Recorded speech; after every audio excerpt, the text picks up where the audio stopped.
Evet, mangal yapma yerleri de var. Şöyle çadırlar için yerler yapılmış. Şurada lavabo var. Şurada çeşme var. Onun dışında şurada sahamız var. Şurada köy var.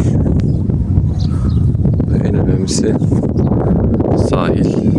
Sahilimiz bu tarafta. Evet.